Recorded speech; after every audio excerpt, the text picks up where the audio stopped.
ColORCHESTRA is back. Our new season of auditions for classical musicians is now available. Performance opportunities for students, young professionals, and seasoned artists. Perform a concerto with orchestras around the world.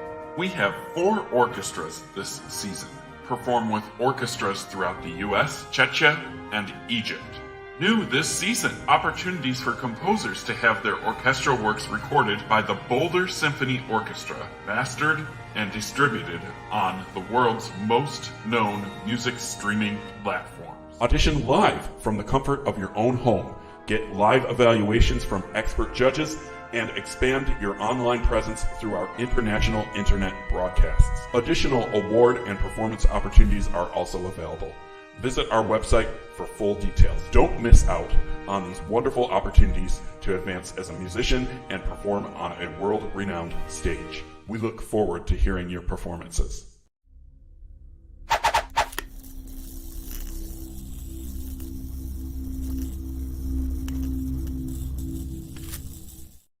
Hello and welcome to Virtual Concert Hall's live music programs. Thank you for joining us today for our final session of the ColORCHESTRA auditions for this sort of long weekend that we have. We've had an amazing amount of wonderful musicians. This is session 14, so you can imagine how many musicians have been playing. We usually get at least 2 to 4 to sometimes 6 contestants per session, and it's been really truly wonderful. Thank you for joining us today. We hope you will tune in for the other auditions that's happening next weekend, but for now our channel is dedicated to bringing live performances and events from international artists delivered to the audiences around the globe.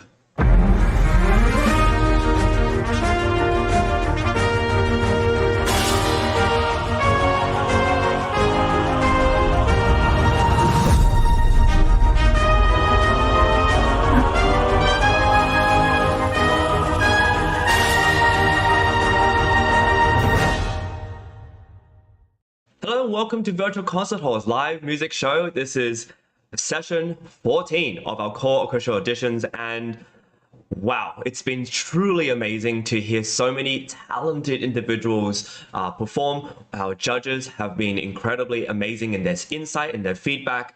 We've had amazing performers, and it's just been a real ride. My name is Chris Au. I'll be your host for today's show. We're going to be bringing Steve Robinson in later as well to announce our contestants. Today we are presenting the ColORCHESTRA auditions, and these musicians from around the world who are tuning in from their computers and performing live. By the way, these are not pre-recorded sessions. The judges are here, the contestants are here, they're all backstage, and they're performing live for you online at the comfort of their own homes or at a studio or at a concert hall, wherever they can, with a good internet connection, with camera, microphone, etc., to perform live for you online. And so thank you for joining us. Thank you for being a part of this. And they are auditioning for an opportunity to perform with orchestras around the world.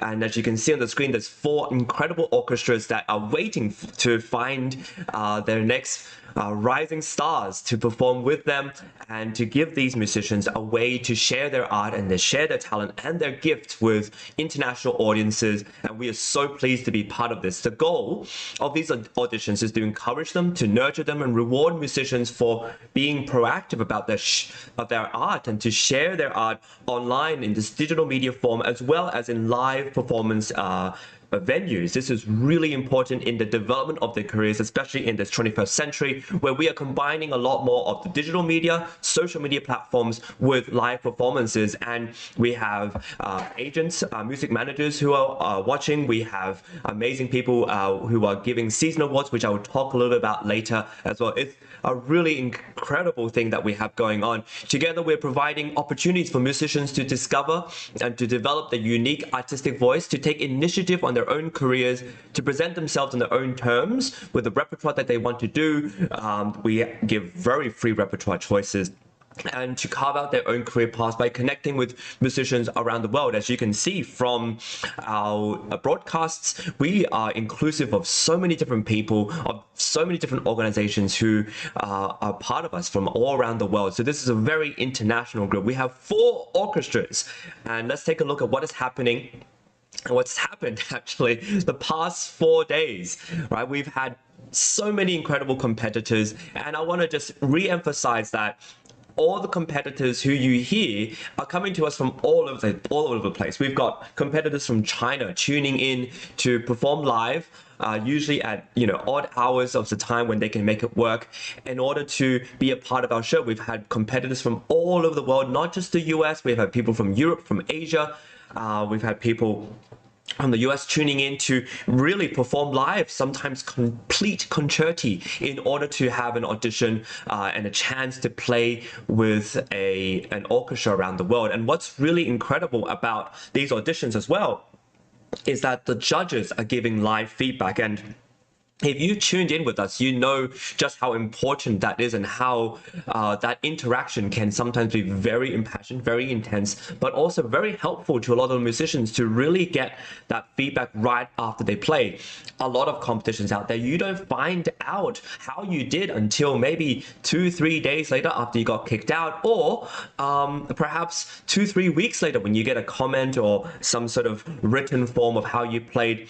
And so by that time, it's too late. By that time, it's not helpful because either you forget the performance or they've forgotten how you played, and they give you very general kind of suggestions. But these judges listen to the complete work that you have to present, that musicians present, and they give their feedback. So it's really helpful. And some of these musicians are part of the organizations that support these artists. So we have ArtistVenture, Sound Espressivo, Progressive Musicians, Virtual Concert Halls in collaboration with Western New York Chamber Orchestra, Bohuslav Martinu Philharmonic, the Cairo Opera Orchestra, the Boulder Symphony Orchestra and Music Academy, with support of many other organizations. And people from these organizations are actually watching. They're part of the jury. So they are helping to decide who gets through and gets these amazing opportunities. So this is just truly an incredible experience for everyone involved. Participants from many countries are seeking guidance and support from the judges through live comments, which you will hear after each performance today.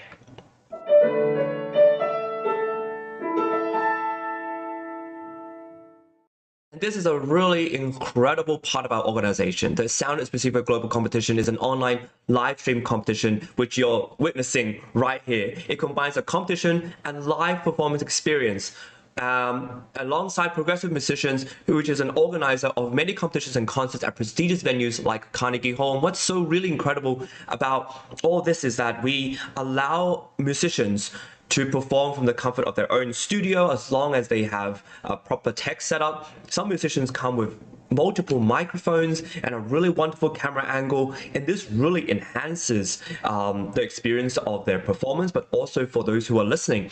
And this is a different side of auditioning that I think is really important for musicians these days, to have a live performance experience, but also to know how to set up the tech so that you can see the camera, you have the microphone, you have your instrument ready, you're performing live, and you get to interact with an audience. By the way, if you're watching us, you can comment and we'll show those comments live. And so if you like a particular competitor, if you like a particular person, or you have some feedback for the judges or for the competitors, you can comment, you can write it down, and we'll show it.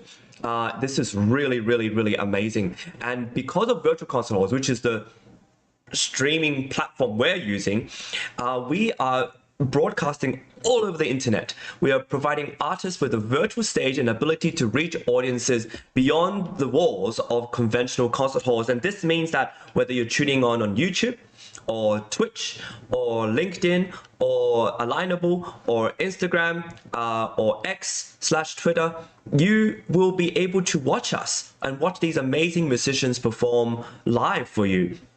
And live means that it includes mistakes, includes slips, includes all sorts of things that are part of the live performance experience. So we think this is a wonderful melding of, surviving the pandemic, but now the post-pandemic era where we are able to combine this. And last but definitely not least, we have to give a big hand to ArtistVenture, another organizer who is focused on providing performance opportunities for musicians in Europe, Asia, and beyond, organizing tours in countries in prestigious concert halls, masterclasses, and seminars. And this is a trailer that I'm about to show you to exhibit what we do and what we're capable of doing. No matter where you are or who you are, music connects us all. We started with a dream, but now we are paving the future. Welcome to the Sound Espressivo Global Competition. Fully virtual, yet bringing musicians closer together than ever before, now on a global scale. True live, inclusivity, diversity, connection, community, an extraordinary array of judges. Get noticed by companies all over the world. Prizes, scholarships, performance opportunities. Apply to be a part of the most exciting congregation of artists like nothing you've ever seen before. We guarantee quality and leave no musician behind. We can't wait to hear you on the virtual stage. So we've been doing this for quite some time now, and I want to just highlight that we are doing daily shows. Every day, if you're tuning and subscribing to us on YouTube or on Twitch, or on any of our social media platforms, we are streaming every day. We have shows on every single day, whether there are performances of contestants in the previous seasons, whether there are interviews, whether it is our Beethoven documentary, which we will talk about later as well. We have shows on every day, and which means that there is a constant flow of content. And if you would like to be collaborating with us or be a part of our shows, to be interviewed or to exhibit your work, please get in touch with us at our websites, and please don't hesitate to let us know what you'd like to contribute and share on this amazing online platform. I want to highlight something I talked about earlier on, which I'm deliberate now, which is the season awards. The season awards are really quite incredible because they don't just pertain to these auditions. They encompass the entire season that we've had. We started at around September 2023, and we don't really finish until June 2024. So there's a lot of musicians who are auditioning, a lot of different opportunities, and as you can see on the screen, these opportunities pertain for people who are auditioning and applying for the entire season. So this not only gives hope for those who may not have won per se, but they also mean that there are opportunities available that don't just include a performance with an orchestra. There are masterclasses, there are venues and tours that you can get to perform in. You get masterclasses that you get to watch and to view on iClassical Academy, album recording and distribution contracts. So there's a lot there and more to come too, because as we're doing these shows, we find out that so many people want to get involved with us and to give awards for amazing musicians that they discover that aren't quote unquote famous yet, but along the way, and really gifted musicians. So this is something that I think is really incredible and a part of our thing. So if you're watching and you would like to contribute to our season awards, please don't hesitate to do so. Once again, I want to emphasize that if you comment, we will show them, and we want and welcome your feedback and your comments and your suggestions, anything you like. Wherever you're watching, please comment and like, subscribe, and follow us. This is the best way you can support us and support what we do, so we know we're getting more traction and we can get in touch to let you know what else we have coming on.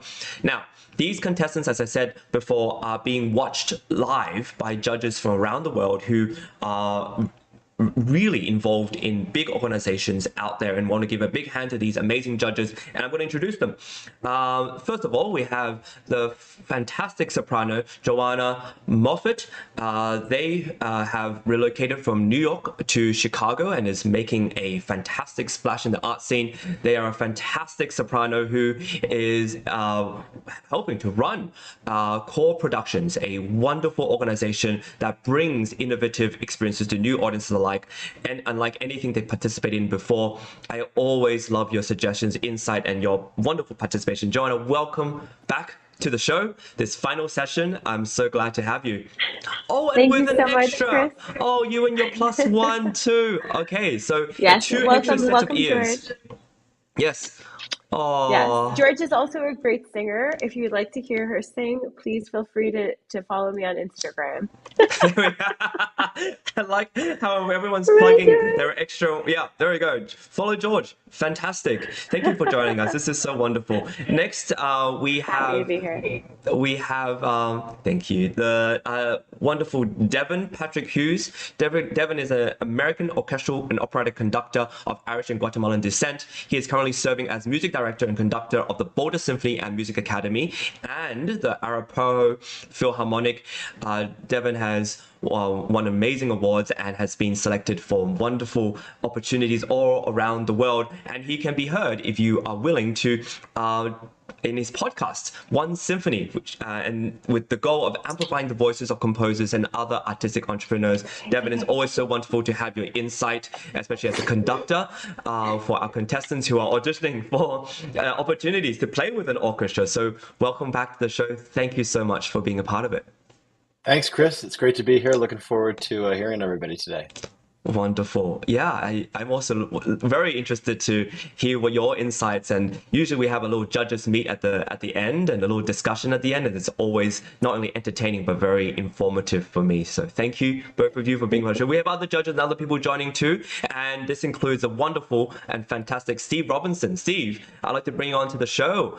You are co-hosting with me today and helping me with organizing and discussing what's happening. How are you liking these auditions so far?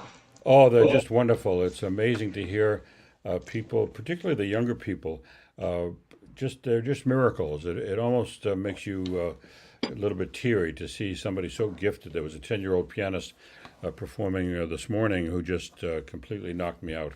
And all the performers are wonderful. They're working hard, and it's just terrific. And I'm very much looking forward to this next performer, Kate Lee.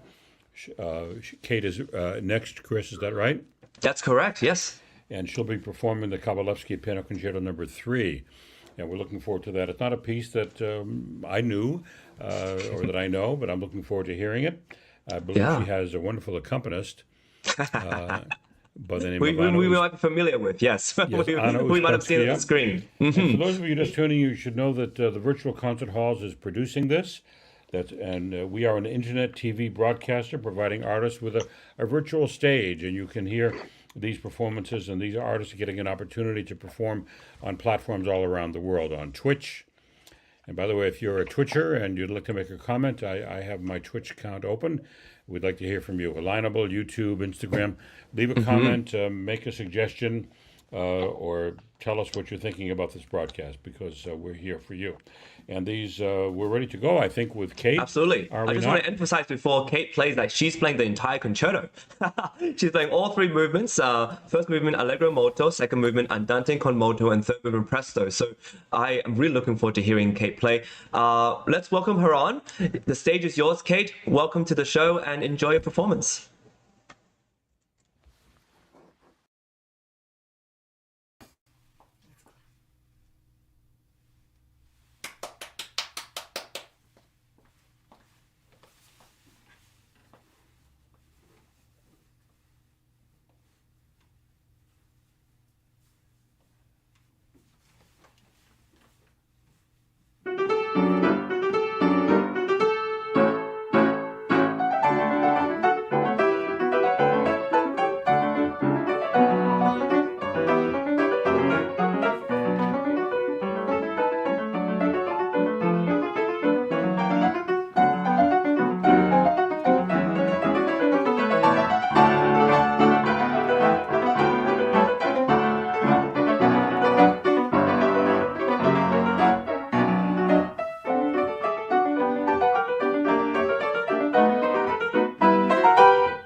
Bravo. That was fantastic. Brava. Congratulations, Kate. That was amazing. And also, we had to congratulate and also give a big hand to your collaborative pianist, Dr. Anna Ospenskaya, who some of you may know in our audience. Let's have Joanna. Yeah, there we go. Let's have Joanna first. Okay. Kate, wow, I can't believe you played this beast of a piece twice today. My God. You're incredible. Your technique was still really amazing, and your musicianship still shines through. I'm very impressed that you could play this twice in a row. You're so you have so much stamina and so much focus as a musician. It's really incredible. Thank you. I maintain what I said before, which is I think that you play this really beautifully and it's really spectacularly done. But I want to hear more of what you hear, what it sounds like in your head. The phrases that don't feel. I want to hear some what's the right word? I want to hear a lot of things. I really think that if you spend some time playing it out of tempo and then bring your ideas into tempo, it's going to take this to the very next level for you, because it's so beautiful already and so spectacularly technically played that if you spend just a little bit of time with that, it's going to be like amazing, like crazy, just mind blowing. So way to go. And I'm so proud of you. And I know that Anna is proud of you. So great. Congratulations. Thank you. Thank you so much, Joanna. Devin?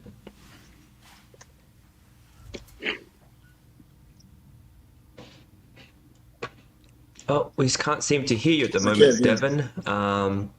But we'll have you back on in 1 second. Dikran, would you like to give your thoughts? Mm-hmm. Spectacular. I'm not kidding. It was just spectacular. I heard it the first time. It was spectacular. Now it's even more spectacular. It was unbelievable. Just you sound like a house on fire, both of you.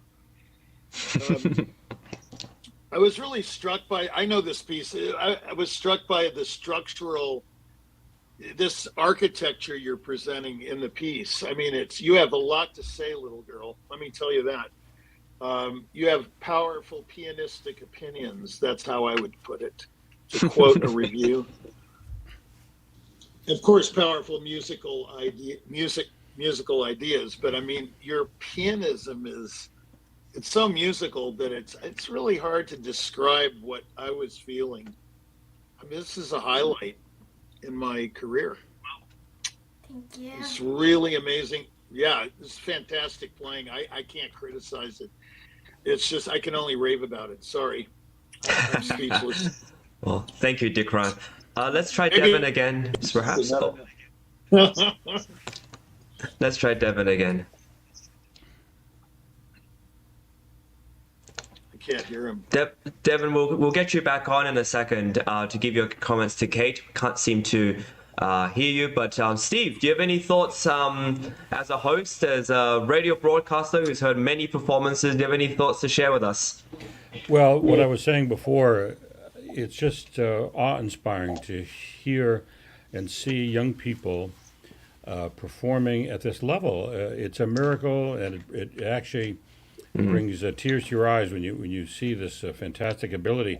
So these young people are born with gifts, but they'll get nowhere unless they practice so hard. And you can have a gift, but you know that they're practicing hours and hours and hours a day. And I remember when I was running the state radio network in Nebraska, we did a competition for young people, and our first winner actually went to Boston and performed on From the Top, one of the very first people to be on From the Top, this back in the 1990s. Right. And I remember, and I went to the New England Conservatory to cheer her on. And I remember there we were on a Saturday morning, or Saturday afternoon, cheering this young pianist from Nebraska on. And I rounded up 4 Nebraskans from Cambridge to join Right. in the cheer. And it dawned on me as I was flying back home, as the four of us were cheering on this gifted young pianist from Lincoln, Nebraska, at that very moment, there were 75,000 people in the stadium in Lincoln cheering on the football team. And now you have to be careful. There's nothing wrong with young athletes, but I wrote an editorial in the newspaper when I got back saying that as great as it is to cheer on these athletes, because they work very hard too, but I pointed out that this young pianist and these young musicians, they start practicing when they're 3 and 4 years old. And so by the time they're 10 or 15, they've already been practicing for 10 years. Yeah. And I just wanted to draw a contrast with that. And I challenge people to tell me the name of the concertmaster of their high school orchestra, but they could name the quarterback. So anyway, it's wonderful to see this, and they deserve our support. And Yeah, definitely. I'm just floored by every time I hear. Thank you, Steve. Playing at this Yeah, level. I totally agree. Devin, let's have you back on third time lucky. Yeah, Kate, that was a wonderful performance. I echo everyone's comments, and I wanted to add, I loved the energy that you brought to the entire piece. You know, the structure, as Richie talked about. I also thought that the tempo transitions were quite well done, well executed. You know, anytime there's a faster or a sostenuto, you really follow that, and that's, you know, the composer, you know, telling us how to structure the piece. And I look forward to hearing you on some Mozart and some Beethoven in the near future. Fantastic. Thank you, Devin. Kate, do you have anything to say to the judges? Anything you want to add? Thank you all for hearing me play, and I really look forward to playing with you. Wonderful. We look forward to hearing you. Goodness gracious. That'll be fantastic. Kate, when did you first start playing the piano? When I was 3.5 years old. 3.5. And how old are you now, if I can ask? I'm 11 years old. There you go. Yeah, I picked up the piano too when I was about 10, and I got nowhere. So See, you should have picked it up at 3. You were too old. You were too old. Yeah, no, Sorry, Steve. It's just a miracle, and I know how hard you work too with that talent. So congratulations, and we wish you the best. Yeah, I know everyone has a wonderful teacher like Dr. Anna Osmanskaya, so a shout out to her too. And as your orchestra, that really makes a big difference. Thank you, Kate. Thank you. All right, well, let's move on to our next contestant. Thank you, Kate. Our next contestant is Daniel Kuzuhara on piano. He will be performing for us Mozart's Piano Concerto number 20 in D minor. Steve, this is a wonderful piece, as you know. He's performing the third movement, Rondo, Allegro Assai.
So let's thank you so much, Daniel.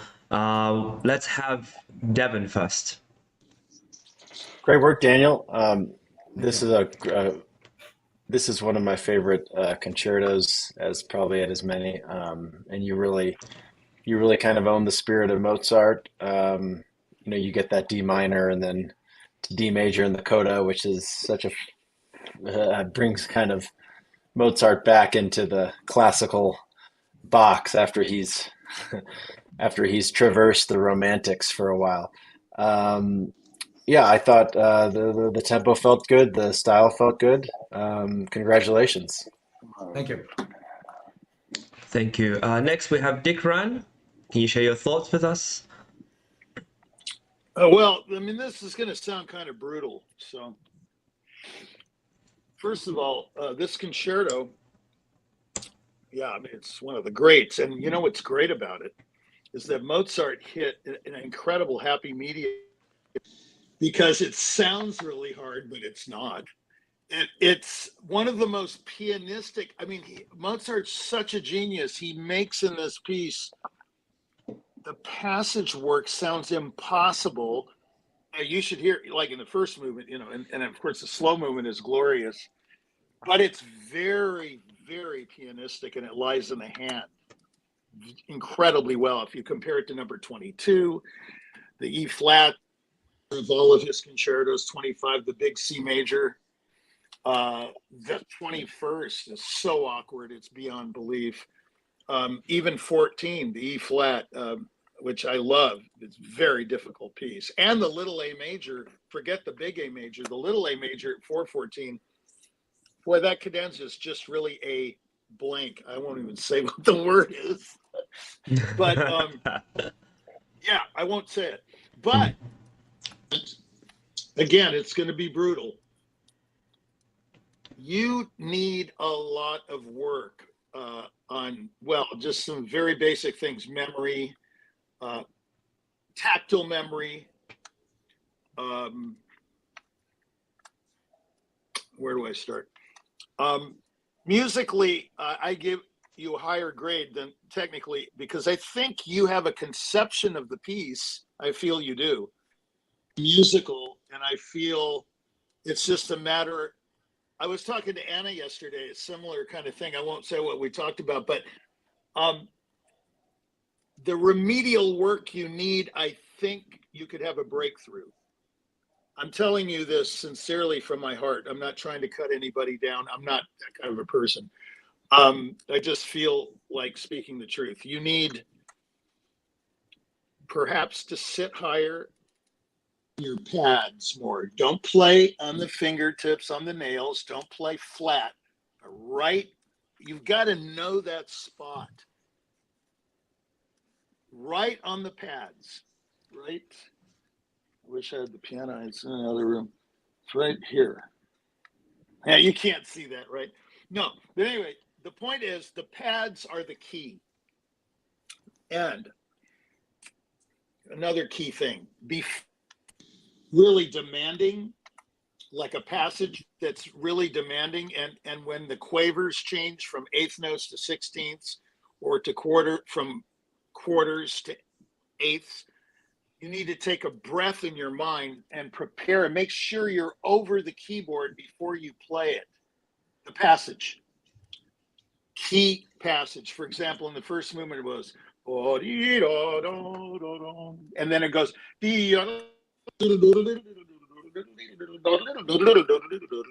that passage, you know, the first technically demanding passage in the piece, which it is not. It is very pianistic. But if you don't prepare, see the note before that passage, prepare and get over that, the fast part, get your hand over it mentally. I come up with these, driving my car. You should, that's another thing. You should do all of this away from the piano. Forget that you're a pianist. Conduct the piece, sing the piece, do anything but play the piece, okay? And you will find miraculous things happening to your playing. I believe you can do it. That's what I believe in my heart. But it needs, not ready for prime time yet, but it needs work, and you can be ready for prime time. And that's what I honestly think. Thank you. Thank you for your honesty, Dikran. Joanna? Daniel, it's so nice to hear you a second time in one day. This is so, this is one of my favorite parts about this competition, is that I get to hear the same piece played by the same musician twice. I have to say, I still feel a little bit like I did this morning, which is that your technique is like right there. The musicianship is really clear, but some of the articulation is still a little bit difficult to understand in some of those places. And I'm not a pianist, so I'll be really clear that I'm just speaking from listening. And I want to hear and see just a little bit more from those inner passages, like the places, the figures that happen in between sometimes get a little bit lost. And so maybe going back and working through Dikran's suggestions will help you really make this piece shine. Because I think he is right. I think in your head, I can see that you hear something really beautiful in your head, but it's not coming across quite in the way that you intend. So I look forward to hearing it again soon after you had some time with those ideas. Thank you, Joanna. Daniel, do you have any comments or anything to say to the judges? Uh-oh. Yeah, Can I say one more thing? Yeah, of course. Sorry, I'm breaking up here. I have another audio problem. I've got to get some equipment. Okay, so Richard Nixon said something very important that really moved me. He said, this was the day he resigned. Okay, he said, I can do an imitation of Nixon too perfectly, but I'll spare you that because it's too funny. Oh, he said, oh yeah, well, yeah, he goes, I've never made a dime from public office, Yeah. He said, speech, piece. One, you can't know how glorious it is on the highest mountaintop. He didn't say it this way, I'm doing it, until you've been in the lowest valley. You can't appreciate the glory of success, the pinnacle, the Mount Everest, until you've been in the Dead Sea or something like, or maybe in it, below it. You really can do this, man. You could do it. I believe in you. You just got to do that remedial help. I could show you in 2 seconds what to do, but this isn't a piano lesson. He said, I can teach you everything you want to know about the piano in 20 minutes. Well, actually less. With a pencil, no less, he said. Yeah. Of course, I hated Glenn Gould, so, what are you going to do? Well, we should have you do a masterclass sometime. We should have you on as a masterclass. Oh, yeah. Well, we have big plans, let me tell you. I would watch that. So, let me just take this opportunity to say I have never seen or heard this format. Anna is a complete genius. Welch, James, yeah, the same. Man, these guys are phenomenal. Okay, yeah. And the whole team is phenomenal. Jennifer and all these. Yes. Absolutely. I'm just like breath. Obviously, I'm like going on, and I woke up early and I said, oh, I can't make any of these sessions. And now I'm coming to all. But here you are. Canceling everything. Oh, yeah. Thank you. Well, I'm the greatest sex president. Yeah, man. Anyway. Yeah. Well, we're gonna. Now, anyway, It was great.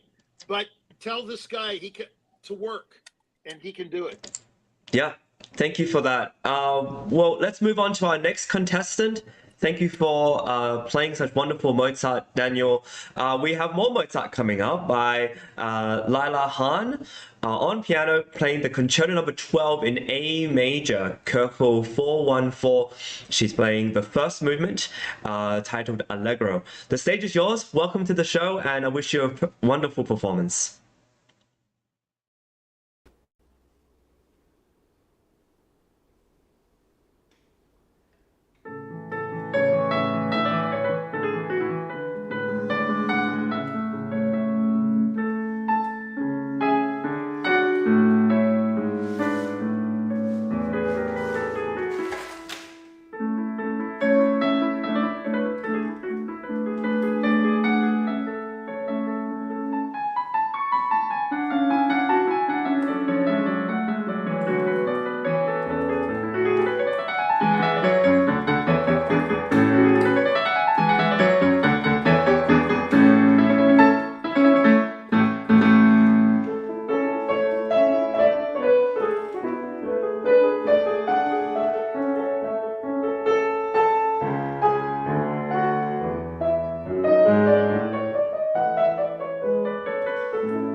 That's unbelievable. That was fantastic. Thank you so much, Lila. And also a big hand to your collaborative pianist playing so well with you. And wow, that was fantastic. I've almost forgotten I was so engaged I forgot to give the judging order to our judges. Let's have Dick run first. Dick Run will join us shortly. Let's have Devin. Lila, that was wonderful. You really brought the spirit of Mozart. I loved how old are you? Can you tell me how old you are? 10. 10. Wow. You have an incredible facility and dexterity for that age. This was a concerto that was written in the 1780s when Mozart was trying to get the idea of the subscription going. So he wanted people to pay money over the course of multiple concerts, to make money, because he wasn't really even a Kapellmeister. He had no title. And one of the things he did was he would have just individual string players play the accompaniment. So he didn't need a full orchestra, and obviously it saved money not to have a full orchestra, but just 2 violins, a viola, and a cello playing the accompaniment. So I would encourage you, to think about that. Obviously you have a great accompanist with you, but just think about, like, if you were to find some friends, they would probably need to be a little older than you, who could play string quartet with that concerto with you, and how you would interact with them as the soloist or as the collaborator or as the conductor. But bravo, and I encourage you to keep up the Mozart concerto work, and I look forward to seeing you play with an orchestra someday. Thank you, Devin. I also want to point out that Lila's wearing a fantastic outfit for this too. There's music notes and treble clefs all over you. That's so wonderful. Joanna, let's have you next. Sure. As I said previously, it's really wonderful to hear someone twice in one day. You really get to experience more of the nuances that the performer gives, and I really enjoyed so much hearing you play the second time. There was even more beauty that I heard in your phrasing, and I think once you work out some of the inner figures, it's going to be like even more amazing. I don't know if that's a possibility for you. But I agree with Devin. I think getting to play with some string players would be helpful, and it would be so cool to get to experience that. So keep working on this, and I can't wait to hear you play again in the future. Thank you. Thank All you, right. Lila. And Dick Ran, do you have any things to share with us? Yeah, thank God for harmony. By the way, I'm hearing this audience coming into my ear 24 hours a day now. What's going on? Are you guys hearing this? There was a bit of echo, but we're taking care of it. Yeah. Is it okay now? It's going crazy. No, every 3 seconds, it's a massive audience response in my ear. We'll upgrade. Anyway, You're just that entertaining. Yeah. Oh yeah, without a doubt. This is the ColORCHESTRA Comedy Hour. Okay, so look. That was last night, I think. Yeah.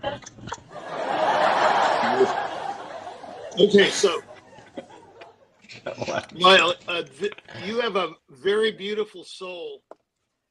By the way, your accompanist is terrific. I mean, you did some portamentos and things. It's just so appropriate for this tempo and texture and well, see, with Mozart, there's no period. He's just so phenomenal all the time. I mean, even the ninth concerto, the Jeune Homme, is like, it's a miracle. This concerto has so many harmonics and so many wide interval, things, where my suggestion would be, I mean, playing's marvelous in many ways. Conceptually beautiful, sound is beautiful. I mean, there's some things to work out. Let's not get bogged down in details now. So what I would do, though, like your trills, boom, bo, dee, dum. By the way, that figure has to be fixed. Da-dum, be-dum, ba-dum, ba. whoever your accompanist is. It's not dum dum ba dum ba dum ba dum ba dum. You know, let's not have that. Make sure it's yadum ba dum be dum ba dum. So we have the down. You know, the first note is the first of those 4 quavers. But your sound, it sounds like an appoggiatura or something sometimes when you play it. Be careful. And then you know, pulls out. Don't just do you know, don't do this snobble deal. You know, make sure all the trills are as full and tight as possible.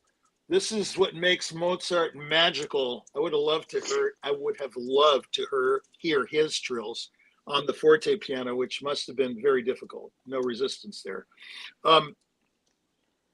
You need to fill those trills out so they're truly turns, you know.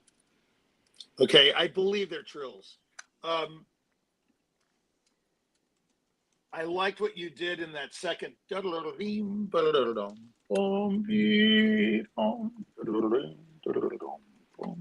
But you know, an interesting thing you can do is when the quavers are quick, like 16th notes, get them over with and hold those longer notes longer, linger on them. Like Fleischer used to say, never you have to play it, ever. That means in the fastest passage, like those Paganini caprices, you know, that Shlomo plays. You know, what's great about someone like Mintz in the old days anyway, is that he would never play faster than it needed to be. And it always sounded incredibly brilliant and fast, but it was so even. So when you do the flourish, you can go character in the 16th notes. It doesn't have to be but you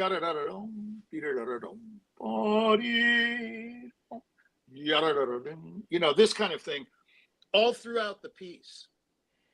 And boy, I was mentioning in the last D minor concerto, this concerto is very difficult.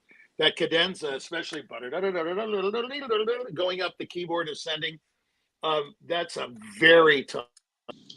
And it has to sound just fluid and melodic. You did pretty well. Yeah, it's pretty good. But that cascading down in the unisons, it's one of the hardest passages in the whole literature. Nobody knows it because they think the Chopin etudes are the only thing that are hard, or Gaspar or something like that. No, that's very difficult. Show me somebody to play that really evenly and gorgeously. And, you know, it's really hard. So, yeah, work on those unisons coming down. Yada, da, da, da, da, da, da, da, da, da, da. Very difficult in both hands, you know.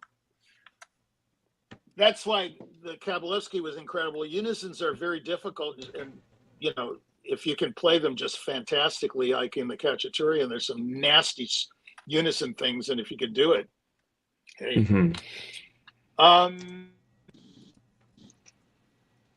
Yeah, overall, I'm convinced of you have conviction in your interpretation. Just pay attention to every detail, because pay attention to every detail. There's no because, just do it. Good. Wonderful. Really, very convincing performance. Thank you, Richie. Thank you so much. Lila, we're going to give you a chance to respond to these comments. Do you have anything you want to say to our judges, or any questions you may have, perhaps? No, thank you for listening to me. No, my pleasure. Sure. We'd love to have you back anytime. Thank you so much, Lila. We really enjoyed your performance. Bravo to you. Bravo. We're going to take a brief promotional pause to give our judges a bit of a break. So judges, this is, by the way, for all those who are watching, the judges are here the whole time listening to the whole performance, and they're here to make sure that the comments are made, that respond to feedback. So these are all live auditions, and the judges are here in real time giving these feedback. So we're going to give the judges a little bit of a break so that they can take a bit of rest with this promotional pause that we're going to do very quickly. Now, some of you may not be aware that we do a virtual concert halls, as well as New Media Productions and Architects of Music have produced a fantastic Beethoven Symphony documentary going through all the symphonies called the Magnificent Nine. Now, the Magnificent Nine, the Beethoven Symphonies, endeavors to go through each Beethoven symphony alongside Larry Rabchak. So he's the one who really is spearheading all of this in his narration and his fantastic deliberations on every single symphony. So far, we've gone through the Fifth Symphony, and we've gone through not only when it was premiered, when and how it was premiered, alongside what kind of program. We also talked all about the conception of the piece, how it relates to other pieces of music by Mozart or his own music, Beethoven, what he was influenced by harmonically and his movements, and how his scherzo and the attacca towards the last movement was sort of conceived, and how all this information altogether comes about. And Larry Rabchak is a fantastic conductor as well as orator. You can hear his voice and in the way he delivers the information. It's so exciting, and he combines a kind of piano reduction of how these harmonies sound on piano, and then we get to hear the symphony itself. So it's really, really, really wonderful. What I want to say is that with this Fifth Symphony, we've also done the Sixth Symphony, where we talk a lot about the pastoral symphony and how that all came about, and the kind of was he the first one to ever decide to put these things together, and or not, basically. Was the Pastoral Symphony with all its titles, it was the first of its kind? It was this programmatic music that was just him, or not? So this is really quite a incredible collaboration we have with New Media Productions and Architects of Music, alongside virtual concert halls. And a really big plug about virtual concert halls is the video production and the editing, so that everyone can see the graphics and see, especially in the Pastoral Symphony, the bucolic and the peasant countryside of Germany and Austria. So we kind of understand more so what Beethoven was thinking and what he was seeing when he was going on his walk to the woods, or sort of also the shepherd song and how that sounds in natural scenery. Let's watch a little clip of that right now to show you as an audience what we really mean. And certainly the Fifth contains the same sort of revolutionary musical outlook and language as the Eroica. And the Fifth Symphony's main key of C minor definitely evoked powerful creative impulses from the composer, as we saw in the second movement Funeral March of the Eroica. But I don't know that there's much point in doing any more detective work here. It's all been done by others. Beethoven's iconic opening motive, the group of 4 unison notes, is not something that he necessarily invented for this symphony. Beethoven used this same basic motive for the first movement of his great Fourth Piano Concerto, which also appears in the same sketchbooks with the Fifth Symphony, the same 4-note pattern.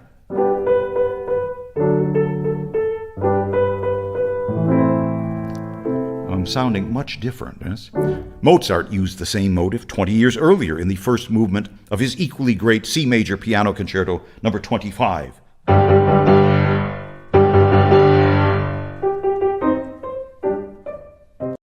And so you can see there's the score available for everybody to see, and with Larry deliberating and narrating, it's really, really amazing to witness not only the visualization of the music and the kind of programmatic themes behind it, it's also really, really wonderful to see that Larry Rabchak's narration comes to life. It's really fun to have that, and I also want to play a different clip to show you more of what this is about. This is only the Fifth Symphony. We'll try to find more clips next time of Beethoven 6 and 4. But don't forget also that you can watch all these chapters alongside Dr. Anna and my deliberation and commentary on it every Thursday and Sunday.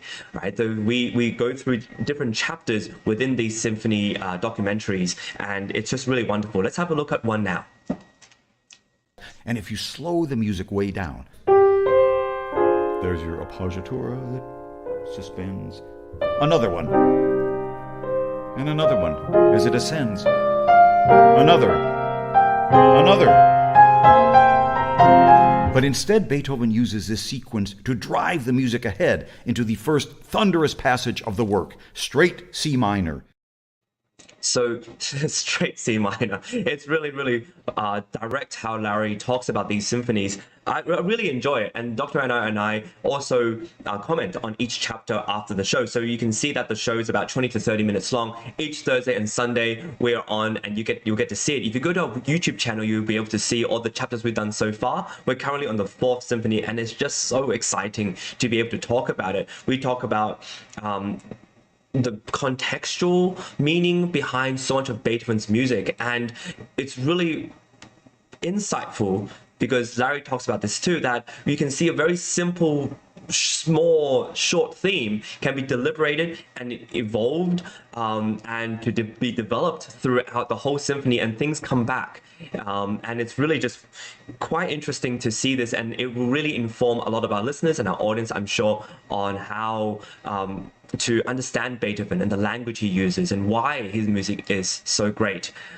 So make sure you check us out on Thursday and Sunday, and I want to give a big hand to our wonderful team at Virtual Concert Halls who produced and edited all these videos. These people are in basically storyboard all this narration, because Larry just narrates and has an idea of it, but then there's a lot of video editing alongside, using video images as well as moving drone shots of countryside things, so you can really get a wonderful experience of these symphonies, not just orally but also visually. And I want to give a big hand to our team for making sure this happens. So don't forget to check us out. Go to our YouTube channel at Virtual Concert Halls, and you'll find a lot of this programmatic. Progressive Musicians also has it, as well as a lot of different YouTube sites. And please look us up. SoundEspressivoCompetition.com has a lot of our upcoming season. We've got Carnegie Hall auditions coming up, so there's a lot to do. And with that, we're going to go into our next segment of our session. This is session 14. For those who are watching,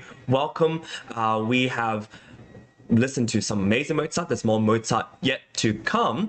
And for now, we're going to be listening to some violin music. We're presenting Annabelle Wei, who is playing Wieniawski's Violin Concerto No. 2 in D minor, Opus 22, the third movement, titled Allegro con fuoco, Allegro con moderato alla zingara.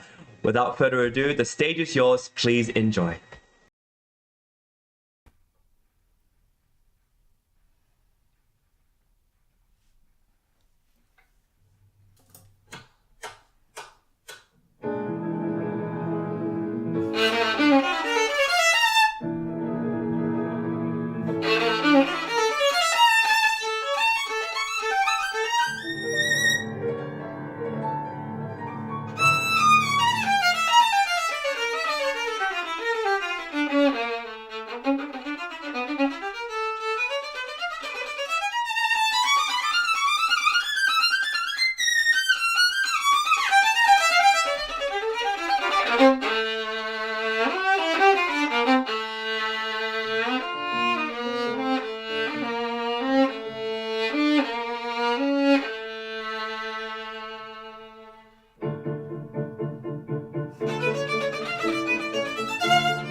Fantastic work, Annabelle. Congratulations. I'm sure that's such a fantastic ending to a piece.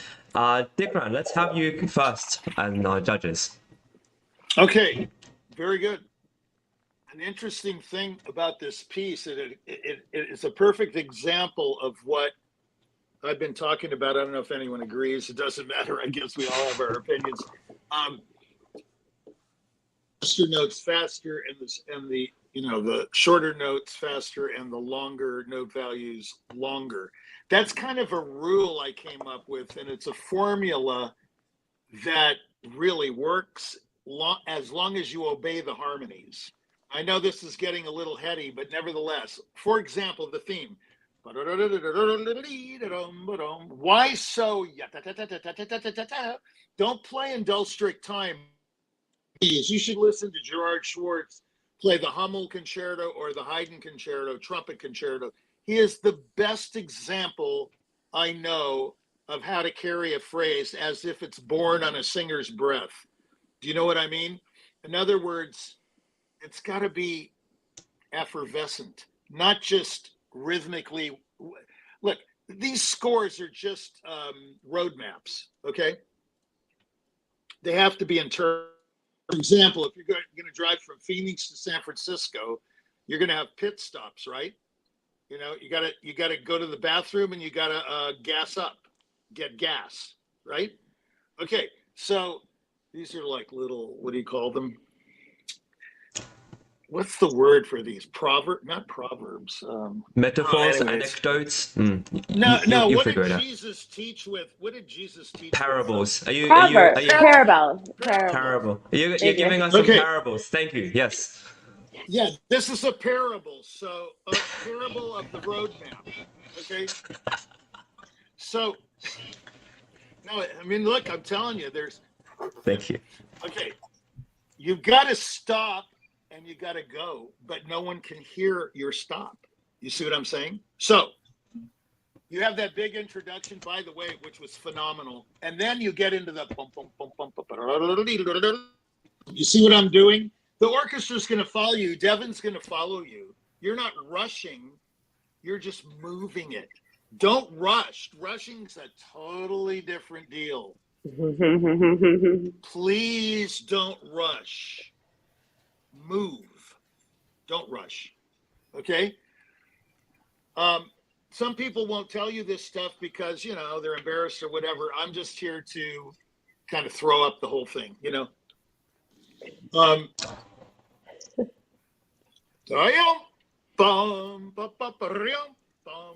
you ever heard a Liszt Hungarian Rhapsody? Yeah. Like the Rakowski March or number 2. da-da-dum, ba-da-da-dum, da-dum. You know, these things Liszt wrote were prophetic. It's like a lesson in timing. And the timing has to do with the harmony and the note, not the melody, the harmony. If you listen to the second Hungarian Rhapsody, you know, the one that Bugs Bunny plays on the cartoons? Yeah. Don't listen to Bugs Bunny. I don't know who's playing that one. It's from the 50s, so it's probably Brailowski or somebody. Anyway, so listen. It's not schmaltz or any of those goofy terms, okay? This is structure. When you go up for that high, whatever harmonic or note, give it time so we can hear it, you know. But get on with it. You see, at the same, it's like this word rubato, which I hate, robbed time, but it's true. You take from something and you give it to something else. It's like Robin Hood giving, you know, taking the money from the rich, giving it to the poor, you know. So make sure you make up for lost time, but you're not really doing that. You're just playing it in dull, strict time with nice intonation, you know, and so on. Your sound is very open. I like it. It's beautiful. Some intonation problems. Let me tell you a story that nobody knows. I know where the bodies are buried, so I'll tell you. So Ivan Galamian, have you ever heard of him? Mm-hmm. You know, the violin pedagogue from Meadowmount, you know? Yeah. Well, I knew Ivan really well. He goes, hey, Richie, you know, Jungkook has white fire. And I said, what? Jungkook Kim, he was talking about the Korean violinist. He said he has a tone that is hot, but it doesn't burn. And he was right. He's a really intense guy. Korean violinist. He was actually a prince in his own land, you know, very wealthy guy. You have this fire in your sound, but you got to put it into the music. So you got to become the music, not just play at it, become it. I said this to one other person. Okay, so that's what you have to infuse your personality, put your stamp on this piece. Otherwise, it sounds like another version of the Wieniawski. I urge you to listen to Michael Rabin play this piece. Unbelievable. Unbelievable talent. You've probably heard of him. Anyway, does any of this make sense? I'm interested to know if it does. Yeah, no, that all makes sense. Say it again. Yeah, that all makes sense. Really? Wow. Yeah. I'm touched. I am. I'm because that's what I don't want to sound like a goofball, you know. No, if you just move the music to a spot, that's your pit stop. That's back to the San Francisco Phoenix thing. Look, you go to Phoenix and then you go to Barstow, California and gas up, right? Well, you got to go before Barstow. So, or like Coolidge, Arizona. As you can tell, I've traveled a bit. Now, you know, the thing is, these pit stops are incredibly important. You know you're stopping for the gas, okay? You keep that a secret. Don't check in on Facebook and say, hey, I'm in Coolidge gassing up. We don't want to know. Okay. So here it is again. Okay. Even there, you hold the longer note, you move the short note, not da da da da. I didn't say you did that, by the way. That's a bad imitation of your playing. You didn't do that. I'm just exaggerating. Never go da da da da. These people think that these short notes are musical that way by slowing them down. Give me a break. Okay? Give me a royal break. Okay? Musicianship has some rules, and rules are meant to be broken only when you know the rules. When you've covered the rules, then you can break them all. I mean, look, omelet, you got to break a few eggs, right? The Joker, you know? So, break a few eggs, but don't break them until you set them up. Line your eggs up and then smash them all. Okay, there you go. You're gonna do it. You're gonna do it. It's very good. Thank you, Dikran. Thank you for your comments. One other thing. One other thing. You look great at the violin. Your image. You know, you've got it. You just gotta, play around with it a little. Very good presence. Next, we'll have Joanna. Annabelle, thank you so much for playing this piece for us this morning. It's quite challenging. While Dikran was speaking, I was thinking how much I agree with him. I mean, I don't know anything about driving in California, but I agree. Oh, just study with me. I'll tell you all about it. Parable of the road I'm map. not even good enough to study with you, but thank you. Oh, come on. So modest. Well, not as a pianist. It's so funny. Did you hear that, audience? That was incredible. Yeah, it was great. Good timing, audience. The moving through the phrases more quickly to get to the rubato, I think is like a really great, will really help you bring this piece to the next level. And working on those few intonation issues you had. Dikran was right. If you take your time in those spots, it'll help you really tune up better, and then also let us hear the notes better. It'll give, it's like a dual purpose. It'll give you more time, and it'll give us more time to understand and appreciate your sound. And I mean, I think once you fix those small things, it's gonna be fire. It's gonna be so good. You're not gonna be able to stop playing that way. And I'm excited to hear you sing on your instrument. That was another thing I was gonna tell you. If you're thinking through the phrases more like a singer, it's gonna help you. So take a deep breath and push through the phrase with your voice. Dikran, in the previous comment, you said something about I'm nodding my head. Yes, it's very good. Yeah. You said something. Someone's giving me a thumbs up. you. I don't know what No, that is. your device is detecting a thumbs up, so it's aiding you. Okay. Yeah, yeah. Oh, that's fun.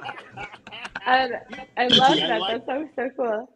Oh no, I forgot what I was saying. Oh, you were saying earlier, take it out of context. Think through it as a conductor, think through it as a singer, sing through your piece, play through it on a different instrument. It'll help you understand it in a different way. Sing it in the shower a couple of times. Take a shower. It's really helpful. Yeah. That's it. Take a shower. You got it. Yeah. Go to the gym. But I think, machine. Thinking about stuff out of context, it really helps you. It gives you a broader concept for your piece, and I think that's really going to help you in your journey. So, thank you, Annabelle, again. I really appreciate your playing this morning or afternoon, whatever time it is. Joanna. For you. Yeah. Thank you so much. We have Devin next. Thank you. Thanks, Annabelle. I really enjoyed your fire and your gypsy spirit. And that's exactly what the music was calling for, and your passion. Can you tell me how old you are?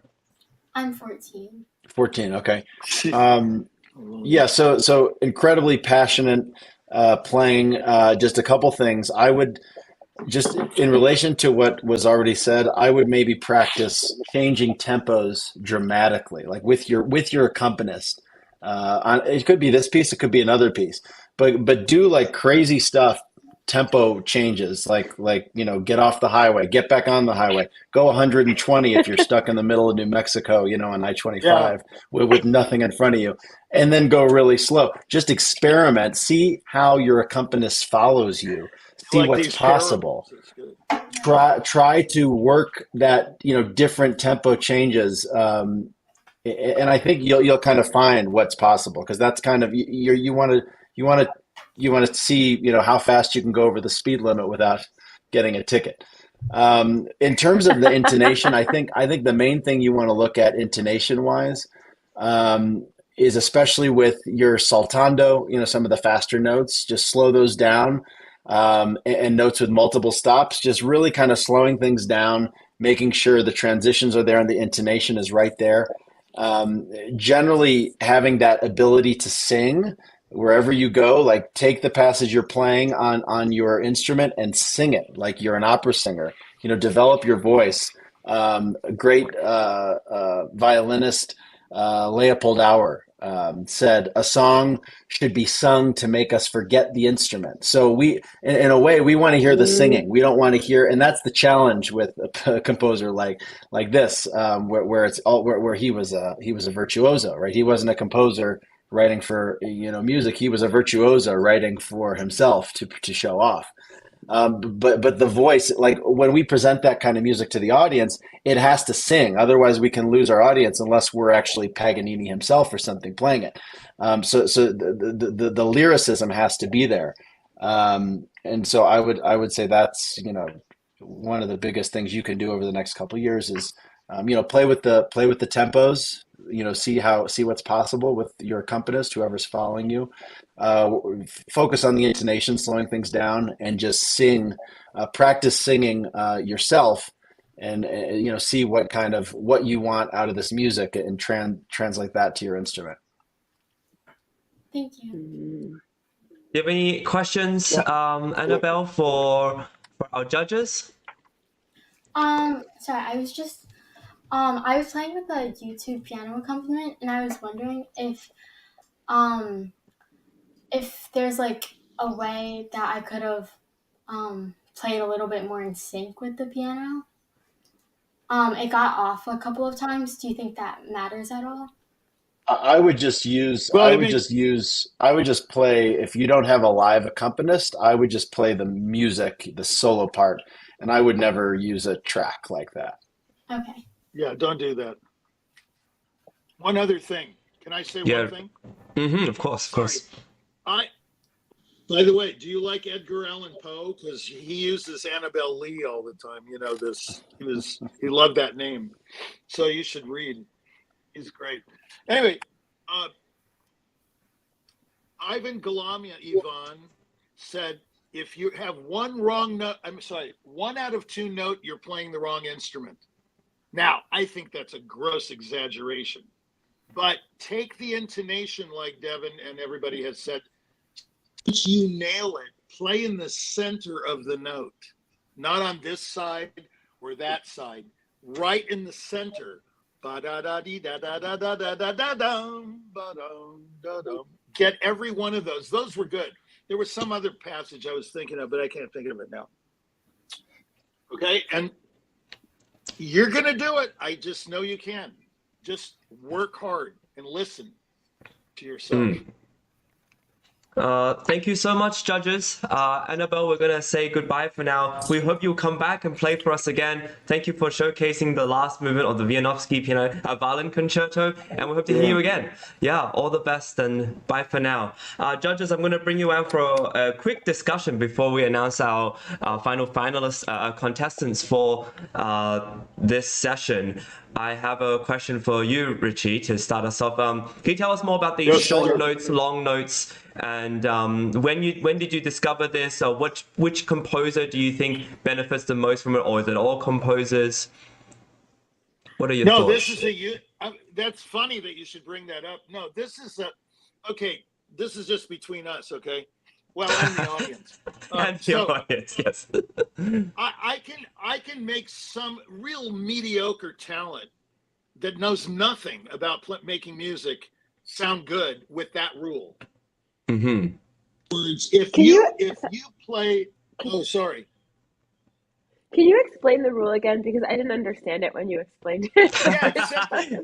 For everybody, this is the parable of the short note, long note. Okay.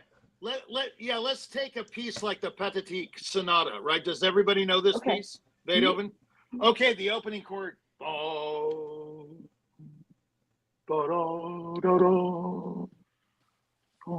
See, where I place those notes, exactly that rule. The opening C minor chord you hold as long as it's excruciating. Don't come in too early. We don't want that. We want drama, and I discovered it later in life, unfortunately. But then I listened to myself, like a Sanso G minor way back in Tchaikovsky or whatever, Brahms one, and I said, "Oh yeah, you were from the beginning." But if you can really be in control of everything you're doing at every moment, and then you can repeat that episode. If you know what you're doing, it's not enough to be natural. It's not enough to be natural. George Boulez was totally natural. One of the most natural pianists of all time. Wonderful pianist. Unbelievable. He was my mentor. But he couldn't why or how to do it. George would say, I did this imitation yesterday. I can imitate his voice too. Sing it. Richie, sing it. You know, his Cuban voice. He's freaking crazy. Anyway, I said, yeah, okay, Mr. Boulez, sing it. But, can you expand on that? I'm a person who absolutely analyzes. Okay, I mean it that way. Analyze, get it? Analyze. I'm anal about it because you've got to get to the core if you're going to get it across to the student or anybody, a bum on the street. If I'm telling a bum on the street, play the short notes shorter and the long notes longer, and that's it, that's all I say to him, he goes, what? I remember one time I played this album for this kid who's on drugs and everything. I was, yeah, I could listen to that for a while. And I go, yeah, you could. If you were a trained listener. No, but the point is, they don't know what to listen for.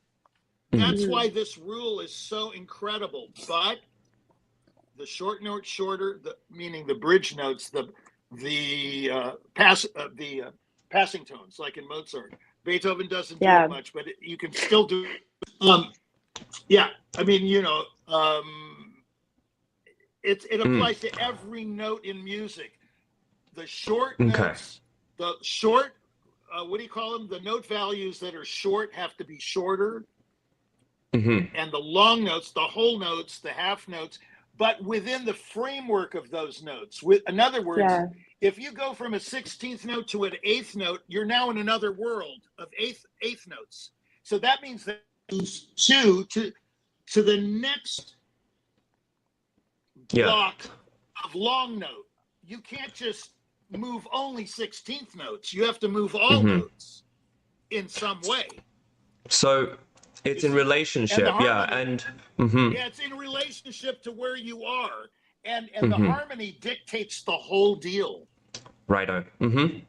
So I wanna turn this to Devin now. Do you see this when you're rehearsing with an orchestra? Does this rule apply? What are your thoughts on this as a conductor or as someone who's trying to put ensembles together in relation to a lot of this kind of music? Yeah, certainly. It makes me think also of Baroque music, of early music from 1600s. It's always double dotted, right? Which means if you have something that's played bum, it looks on the page bum, ba-bum, ba-ba. Well, I'm double dotting it just without even thinking about it. It's bum, ba-bum, ba-bum, ba-ba. Some Jean-Baptiste Lully overture or something. They're going to play it bum, ba-bum, ba-bum, right? So they're going to lengthen the long note, shorten the short note. And absolutely. I wonder if that's historically, because I'm constantly, like in the opening of Beethoven's second movement of the Fifth Symphony, it's written as a 16th note, right? Or a 32nd because it's in 3/8. But if you play an exact 32nd, it doesn't flow. You have to make it a little bit shorter than actually Beethoven wrote. And it's because, as we get later in time, composers have many more palettes to choose from. But in this time, Beethoven only could write an 8th note or a 16th note or a triplet. Like there are only these. So why are we confining the music to only 3 possibilities? So I totally agree. I think the way Richie's talking about it, that's a really interesting way to talk about it, and hopefully relevant, and great musicians will understand it immediately. I agree with that. Thank you so much, Devin. There's one more Richie. thing. Yeah. There's one more thing. One more thing. Devin, the short note, where does that short note belong? Does it belong to the previous note or the next note? Next note. It doesn't belong to It's always the next note. Yeah, it's always the next note. And yeah, exactly. And that's you've got to know where these notes belong. Like, where does the opening of the Pathétique dong? It doesn't belong to da-dong. No, it's its own entity. It's the world of C minor, and you have to decide how long you're going to stay in C minor. This is what I was talking about. It's harmonic knowledge. You got to know when to leave a harmony, and you got to know when to stay in a harmony. And it's usually a lot longer than you think. Yeah, and I think it's the same as language, because if I were to speak like this to you, it would not be but once you start to connect musical notes, it's because music is a language, it's just universal. Yeah. But once you start to connect those notes, it becomes like speaking, so people can listen to it. Yeah. Because people don't want to listen to AI, they want to listen to a human being. You know what you guys are? You're all preachers. That's what you are. We could do this. We could do this. Yeah. No. Say the Lord's Prayer makes no sense if you go, "Our Father who art in heaven, hallowed be thy name." First of all, this is a possessive prayer. Thy name, thy will, kingdom. It's His. So why do you go, "Thy kingdom come"? That means nothing. Thy kingdom come, thy will be done. It's the same thing you're talking about. Well, you're just preaching. Yeah, that's why I like them a lot. I want to ask Joanna, if you don't mind, Joanna. I want to ask, because we're talking about words now and how to, and you, among us, with me, you deal with words so much more and how to interpret words along with music and emphasis. And what are your thoughts on all this? And when piano teachers tell their students to sing it, what are you thinking as a soprano, as a singer? Sing it. Well, I think sing it. For me, it has to do with how we create emphasis and how we incorporate our breath, right? And so when I'm telling an instrumentalist to sing, I'm really asking them to think about their breath, their phrasing in terms of how their breath moves. So, like, if you're singing, I don't know. Let me think.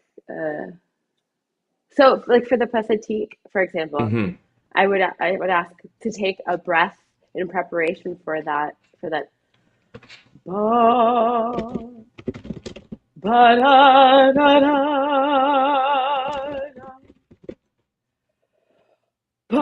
You're gonna continue to sing and to like think about breath in that way. So going back to the Lord's Prayer, that's one of the reasons why I like the Malat so much, is because the setting of it. It's really spectacular in this idea of like short and long. Richie, you're like, my mind is like now. No, I just say things that people only dream of saying, but they're thinking them all the time. I just throw it no. They're thinking it all. If Joanna, keep going. Joanna, you want to finish your thought there? Yeah. Thy kingdom come. If you think about taking the breath, in order to move through that phrase, the long short idea. Thy kingdom come.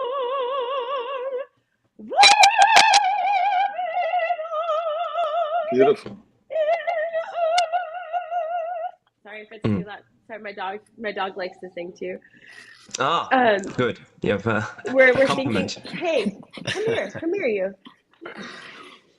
We're thinking about that short long in that way, right? Thy kingdom come, thy will be done, right? Because it's all about you, absolutely, as you said, Richie. Yeah, that's awesome. No, I love that. I wasn't saying it has to be articulated that way. But I think it's. I was just talking about possessive. I think it does. It's a possessive prayer. That's all I meant. Yeah. To give it meaning, Okay. Well, thank you, judges. This was really a wonderful discussion about it and a good clarification on what this means to all three of you who are musicians with very different perspectives. And we're going to move on now to our next contestant, who is coming to us as a guitarist. Kenneth Kam is a wonderful guitarist who will be performing two movements from Rodrigo's Concierto de Aranjuez. The first movement, Allegro con spirito and Adagio, I believe. Without further ado, the virtual stage is yours.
Oh, Kenneth, wonderful to hear you again. See you again. Wow, fantastic. Our judges, Dikran, we'll have you go first. Okay.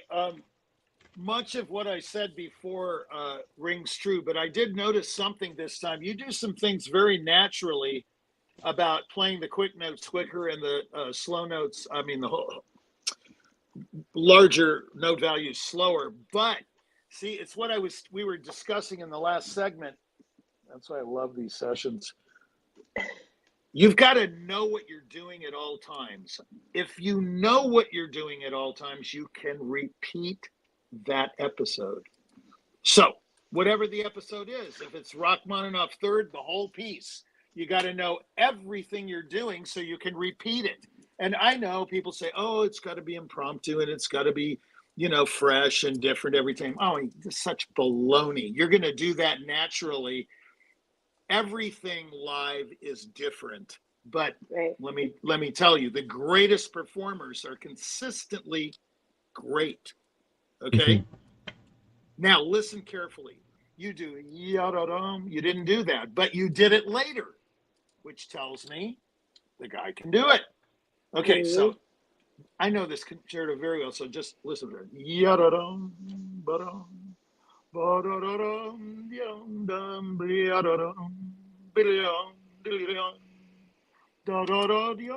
It's not a Spanish thing, by the way. Everybody goes, well, he plays Spanish music very well. Well, he's from Spain, so he must be really good at Spanish music. No, it's a musical thing. Yes, let's laugh because it's very funny. I agree. It's very funny. Let's laugh about it.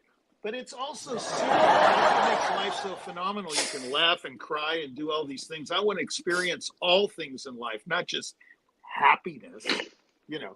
Pain's good. Pain's good. So this is what I'm saying. You've got to vary your touch, which you do. I know you can do it because I heard it. Mm-hmm. You can vary the timing according to the harmony because I heard you. But there's one word you don't have. Consistency.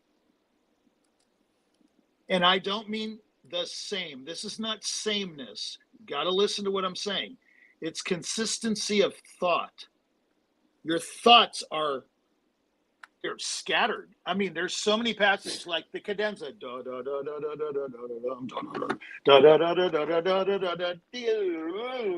All that stuff, it's the same thing.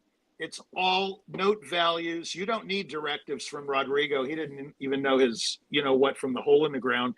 These guys, I talked to Rodrigo once. Well, I came up with a great idea for a new concerto, and it was 3 blind mice. Yeah. So Mahler used it too. So what? Anyway, the point is, original thought. That's what we're after. You need to make a statement with this second movement or any movement for that. Like your opening, I don't okay, those 3 staccato chords, boom, boom, boom. They have to have direction, not boom, boom, boom, but it's the same tempo. Boom, boom, boom. Do it with nuance and move towards that last quaver. And as a matter of fact, for the first note, first chord, wait, for crying out loud. Don't rush to yum dum dum. No.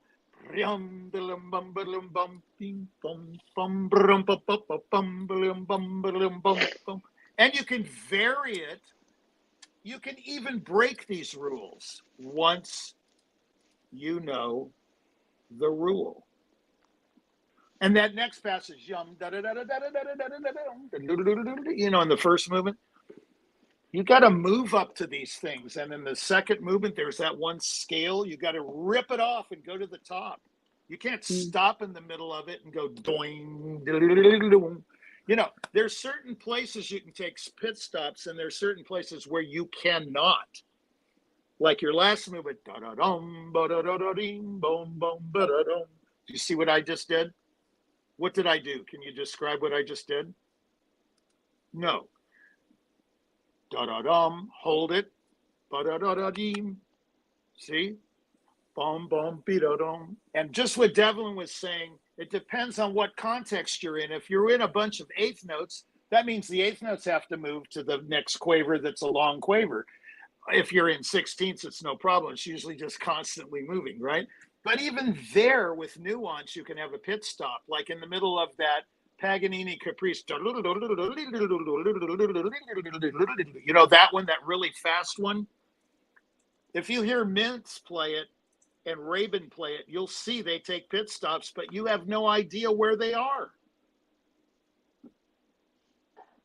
You can't let us know, like a boxer, you can't telegraph your left hook. The left hook is only effective when the other boxer is surprised by it. Surprise us, but be organized in your surprise, okay? Mm-hmm. Everything has to be organized. Then you can be impromptu and impetuous and do whatever the hell you want. But the point is, you got to get it organized. Get your thoughts together. And it's simple. Long, short, long, short, long, short, and listen to the harmony. So when the orchestra, you're strumming, by the way, beautifully in the beginning. And by the way, the oboist was inconsistent. Sometimes he or she went and sometimes it was da da da, you know, or ba da da da da. You know, I mean, I don't know why it's just so simple. Natural. These are natural happenings. It's like life itself. Be natural. Why is everyone in a rush? Why is everyone in a rush? Yum bum bum bum bing bum bum bum bum bum bum bum bum bum. Yeah, I think Bream has the best opening. Angel will disagree, but Angel thinks he's the greatest guitarist of all time. But he could be Angel. He could be the greatest guitarist of all time, but you don't say that. Okay, I am the greatest. Okay, so yeah, arguably the greatest. Certainly not the greatest musician. I think Bream is definitely phenomenal, but you got to listen to some other people maybe to get these ideas, or look inside your soul and say, you know, I know this stuff. This is original thought. I can do it. There's a very interesting video that Anthony Hopkins just made or a while ago, and it's talking about believing in yourself. That guy is the most self-effacing guy I've ever heard of. He criticizes himself constantly, and he knows he can do it, but that's why he's so great. He's self-critical, but he never gives up. That's why he's great. He's Zorro one minute, the next minute he's Nixon, the next minute he's Picasso, John Quincy Adams. He can be anybody he wants because he knows the rules. He knows the rules and he knows where to break them. So do it. You can do it. Alrighty. Thank you, Dikran. Next we have Joanna. Kenneth, thank you so much for playing again for us. I agree with Dikran. There's a lot more work left to do, but the thing that really impressed me today was that you were able to take some of the things that we talked about last night and implement them. The strumming, the big open chords of like it was so beautiful. I really enjoyed that, and I felt captivated by it. So I feel like this is moving in the right direction. And yeah, play around a little bit with your ideas about the piece, and I think it'll really start to settle. It'll start to be something spectacular. Thank you. Thank you so much, Joanna. Last but definitely not least, Devin. Thanks, Kenneth. It was great to hear you again. The first movement was much better. I think just by taking out that track, you were allowed to express yourself. And then I was really excited. And then by the second movement, the track was back in. So it's like, well, didn't we talk about this yesterday? I would suggest not using that track. It's just bothersome, and music happens in the moment. So you can't make music when you're glued to a recorded thing. It's just not possible. I have a lot of specific notes for you on the first movement that I can share with you that I could send to Anna to get to you. But in general, I think it's there's a lot of places where you take time, and I don't think it's a musical decision. I think it's a technical thing. You're trying to prepare a chord, you're trying to prepare a downbeat, and overall, it just needs to flow just a little better. And one thing at the end. Sorry, I have a little bit of an echo. At the end, I would not retard at the end. Dum bum bum bum bum bum bum. It's just simple, right? There's a lot of endings of music all past 300 years, Right. where you just finish it, and it's like, okay, that's it. We don't need to slow down. It's just that's it. End of Haydn symphonies, end of Mozart symphonies, end of this piece, which is very classical in many ways. I would just, unless Rodrigo tells you to, which he very well could say retard at the end. I would just end it because you have the second movement where you get to be expressive. The first movement is very classical in its lightness and character, and in that character, it just stops. Like it's just like you want a little more, but it just stops, and that's a great joy of these kinds of endings. Yeah, I agree. One thing I will say that playing with the track, I was impressed in rehearsal 8 that you were able to stick with the track, you know, in the big cadenza, you know, because you have to be pretty good about keeping time, and you were able to be pretty on there. But aside from that, I would just recommend, like I said yesterday, don't use the track, and find a accompanist who can play the piece. And if not, it's great. I enjoyed just hearing you in the first movement because you were able to do what you wanted to do. Yeah. Thank you so much, judges. Thank you. Thank you for the great comments. And yeah, this is really great experience overall because playing for people who know the piece so well, like Dikran and like Devin and Joanna, you guys have the score in front of you. So that's really, really helpful for those tips and things. And especially I like what Dikran mentioning about all those great guitarists playing, sort of like set a really great print on the music. And it's sort of like unforgettable and like really standing out and good references, and really appreciate you pointing out all those good stuff and the consistency thing, and it's really good thought. And yeah, really appreciate the comments. No problem. Thank you. No problem. Thank you, Kenneth. Thank you, Kenneth. Hope to see you back. And thank you, judges, for your wonderful feedback too. We are in session 14, the final session for this long weekend, and we have one final contestant, a vocalist by the name of Mia Mandano.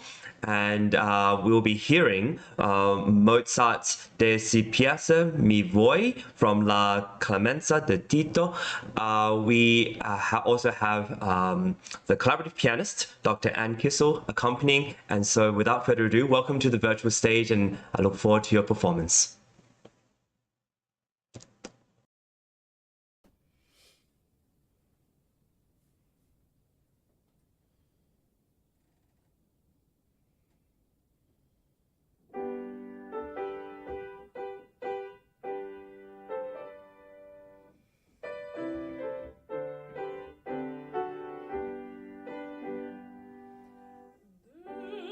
Se piacer mi vuoi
Thank you so much, Mia.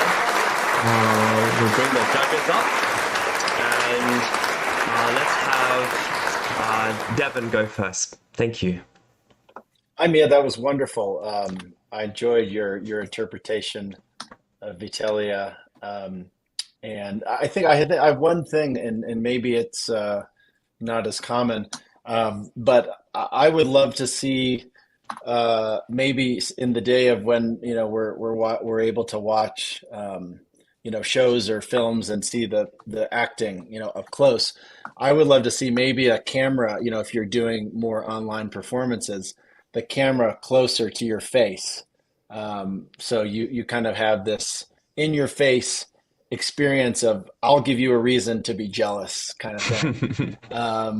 And I see you're trying to do it, but I think for this performance, and obviously on the stage you don't have the choice, but for this performance, and your accompanist was wonderful, wonderfully played as an orchestra accompaniment. But I would sacrifice that bigger picture of maybe just having the camera up close for something like this, where it's all in your face. Obviously, your voice is beautiful, and you understand Mozart's technique. But that would be a suggestion for future online performances or auditions where you want the people to be able to see you. Thank you, Devin. Dikran? Yes, well, I mean, I want to defer to. Oh, she's not here. What happened to our singer? It's just you now, Richie. Oh my! I wanted to defer to her. Okay, well, it's really intelligent singing, and I don't hear that very much. It's really bright. I mean, it makes such sense the way you sing. Really intelligent. That's what struck me. And the voice is beautiful, and everything's fluid. It's very. I mean, I'm sure you could, be more self-critical than anybody. But it's real. I enjoyed it thoroughly, and it's thoroughly musical. It's a difficult work too, I think. You had a range of moods, it seemed to me. I'm not a singer, nor I wouldn't even attempt to, except in church, or something. But I mean, it was really great. I enjoyed it very much. Thank you, Richie. Thank you so much. Mia, it's such a pleasure to hear you. And of course, another big round of applause for Dr. Ann Kissel, your accompanist. Thank you so much. Yeah, wonderful playing. And it's just so wonderful to end our show with this Mozart, something so pleasant and something very beautiful. And with that, that's our end of our session. Oh, but before we finish, Mia, do you have anything to say to the judges or anything you want to say in response or questions? No, I just wanted to thank you for having me, both me and Dr. Kissel. It was great to sing for you today. Yeah, pleasure to hear you. Come back anytime. Thank you so much for joining us. Thank you, Mia. We'll say goodbye to Mia for now, and we will bring back all three judges to wrap up our wonderful show. This is session 14 of ColORCHESTRA Auditions, and you won't be seeing us with auditions until next Sunday. We'll have one more massive session. Judges, thank you so much for your amazing input. Richard, this is your time now. You can defer to Joanna about if you had a question for her. No, I just wanted to know. I really wanted to know what she thought. Your voice is gorgeous, and I don't know it. I mean, I've played with a lot of singers, but like Isola Jones at the Met. I don't know if you knew her. She was there for about 17 years. Yeah, I mean, I thought she was very intelligent. That's what it struck me. No? Joanna? Oh, okay. Well, I'm sure she thinks so as well. And with that, I want to give just a big thanks to all the judges out there. Thank you so much for your time and your effort and giving such wonderful insights. We're going to wrap up the show now with a conclusion of our sessions. We have had 14 amazing sessions this long weekend, and we will have more things coming up. So please tune in. I want to make sure that everyone knows that we have websites to check out, so that if you want to apply for more things within the season, this is your avenue to find out more, whether it's SoundEspressivoCompetition.com, virtualconcerthalls.com, progressivemusician.com, and ColORCHESTRA.com. There are a wonderful organization that collaborate with us, and I want to make sure everybody knows that we stream on everything that we can think of and we can actually get our hands on. And if you know more other social media platforms which would love to have us, please feel free to let us know. This has been really such a pleasure to stream to a lot of people. We've had wonderful comments from our listeners throughout this weekend, and so this interaction is always super welcome. I want to give a round of applause to our partners as well. Thank you so much for your support. These people support musicians during and giving them opportunity to play with orchestras and conductors, but also they give the season awards, which are awards that are awarded for musicians who played throughout the season, from recording contracts, distribution, as well as masterclasses around the world, in Europe, and everything as well. This has been a fantastic season, and so if you want to have a chance to win some of these awards, which don't just pertain to performances, but something that would develop you as an artist, develop you as a musician, and allow you to get in touch with more musicians around the world and people who are in the industry who can potentially help you very much. I want to also applaud our team of excellent directors, excellent tech check technicians, our hosts, our wonderful logistics team, people who have organized this to make this show happen. All the banners, everything you see on screen is a result of this team, of us putting it all together, and our organizer, Dr. Anos Maskaya and James Welch. You are heroes, champions, and just tirelessly making sure these things run properly and run on time. So a big hand to you. Congratulations. And with that, we have shows every day. So that means that today is not the end. We have more shows coming up. We have daily musician shows, interviews, and of course, tune in next Sunday for another round of fantastic auditions. Until then, goodbye everybody, and we'll see you next time. Hey, check this out. I know you have always dreamed of performing in Carnegie Hall, so I think this 2023 to 2024 season at Sound Espressivo will be perfect for you. As a platform, we host live online auditions so you can share your music with the entire world. Then we send you to incredible in-person venues like Carnegie Hall so you can perform solo, as a duo, as an ensemble, and with orchestra. This year we have a total of 4 gala events at Carnegie Hall, as well as 4 different opportunities to perform with orchestras in the US, in the Czech Republic, and even in Egypt. We want to help you fulfill your musical dreams. Go to soundespressivocompetition.com to check out our season and to apply.